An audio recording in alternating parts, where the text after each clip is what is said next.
Dude, I've been with God for like the last such and such years. I ain't even know it. So in the Pines, I leave the Pines, and I had so much favor to where I was supposed to leave 5 minutes early. Let's say we was going outside and one of the kids tried to crazy. Nobody went outside. I would be outside for like 2 hours playing basketball by myself, and nobody would ever come get me. Like nobody was ever worried about me like, yo, he's gonna do something crazy. I would be chilling, playing ball by myself. I would just walk back in when I felt like it, and nobody would say anything. This was like the trend. So I left there, I went to my first foster home. I told you, if anybody has a reason to have an issue with the church, I do. My first foster parents were a pastor and the first lady.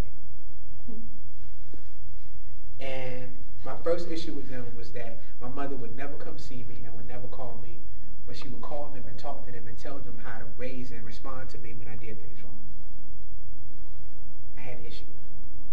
Second issue was they're a pastor and the first lady, but the first lady is going around the house cussing. She's evil all the time. All we did was butt heads, because by this time I have real serious problems with authority. Real, like, I hate anybody grown, because everybody grown that's been responsible for me has taken advantage of me. But God being God, always sends people, just their only responsibility is to make sure you make it to the next place. So I had a really great social worker. Her name was Gloria. And I would do stuff that was crazy, and I was supposed to get locked up for it, and she would like always say do something. Something would happen where I would never get locked up. Don't know why, but I think it was just one of those people that God said, I need you, your responsibility, even though your title is social worker, your responsibility is to make sure James doesn't get locked up. He doesn't get locked up, he doesn't get killed. I need him to make it to this next point. Next point, you get him to this point, then I'm going to pass him off to somebody else that's got the responsibility to make sure he makes it to the next place. So first foster family, problems. I'm done mentally with the church altogether. So the next foster family, I only stayed with her for 6 months. And she steals some of the money because they get money and then they get money for the child that they keep. She steals some of that money and then moves to Las Vegas. So if I have a reason to not trust people, that's a reason to not trust people. After she leaves, I'm what, 15 years old? I go to a group home. One thing you'll find out if you ever deal with kids in the social service system, the older you get, the harder it is to place you. Nobody wants to adopt teenagers. Nobody wants to be foster parents to teenagers.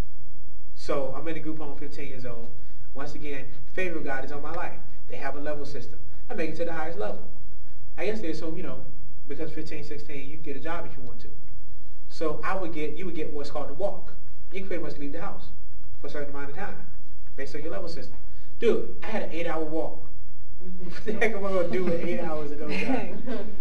So what I would do, because I'm very intelligent, I have therapists and all these people around me, and one thing I learned, I never got over the issues dealing with the therapist, but one thing I learned was how to think like a therapist. That's why I probably dissect the Bible the way I do. I think differently. I've never been to school, psychology, but just been around them enough to learn how they think, and how they process stuff, and how they ask questions. So, 8-hour walk, I'm smart, right? I manipulate the system. I always leave at a time where I know I'll be gone when the shift changes. So the person coming in won't know what time I left. So I would be gone like, come back 10, 11 o'clock. Left like 9, 10 o'clock in the morning. What was I doing? I mean, literally. That little girl that I knew, so I would just go hang out with her.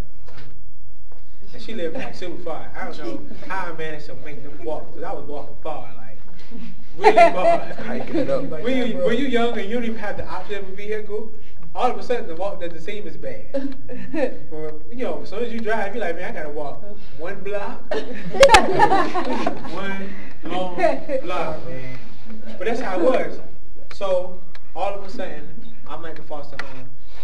Me and my mother had issues because I was going to therapy, all these counseling, all these different things, and we had supposed to have family sessions. And as time went on, she would come less and less and less to the family session, to the point where she would say, I'm on my way, and then never show up.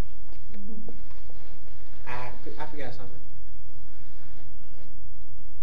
If anybody has a reason to wrestle with rejection and feel rejected and neglected is me. 13 years old, I spend all this time under the guise that I'm going back home. And I have to go to court with it. I'm not sure exactly why. I still have to pay for it. I have a court document from that day. I go to court and I find out, 13 years old, that my mother's giving up custody of me to the state of Virginia.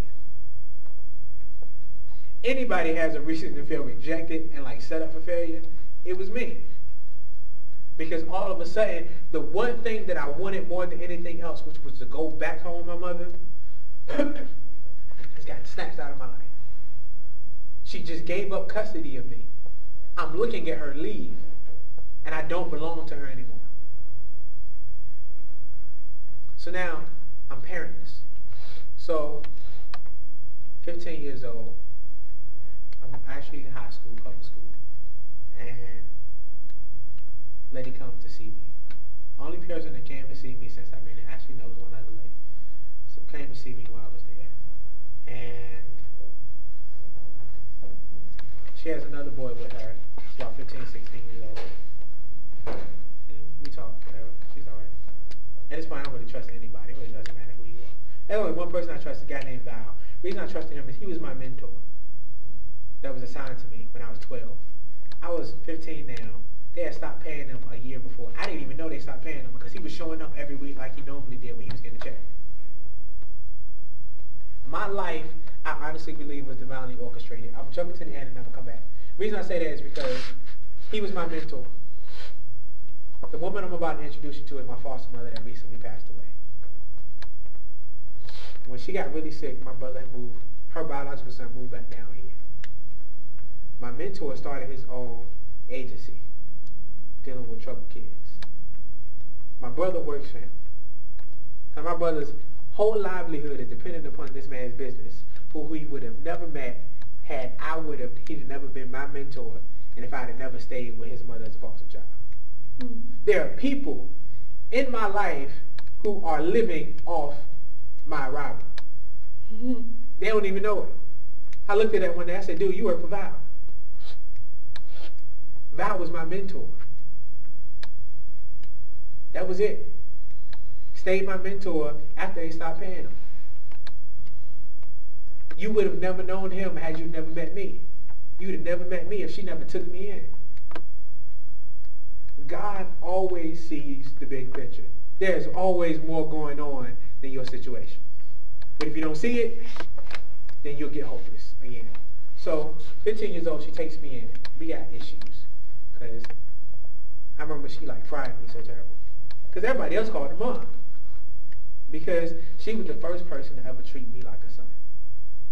But I had issues with my mother. And I loved my mother. So I couldn't see myself calling anybody else mother. I wouldn't call her anything. I would just start talking.